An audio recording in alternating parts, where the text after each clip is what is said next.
चंद्रकांतजी नवघरे. अध्यक्ष महोदय, मी हिंगोली जिल्ह्यातून जो शक्तीपीठ जात आहे त्याला विरोध करण्यासाठी मी आज ही मुद्दा मांडलेला आहे.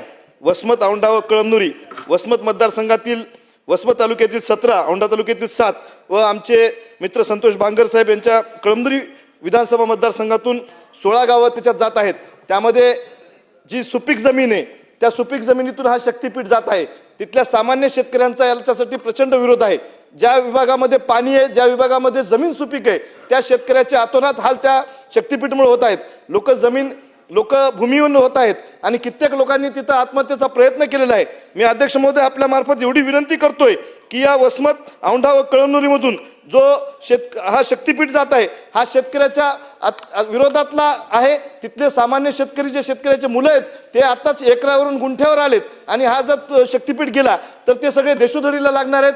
लोकांना आत्महत्येशिवाय पर्याय राहणार नाही. त्यामुळे या शेतकऱ्याला न्याय देण्याचं भूमिका आपण तिथं बजावावी. चला, विजयसिंह पंडित.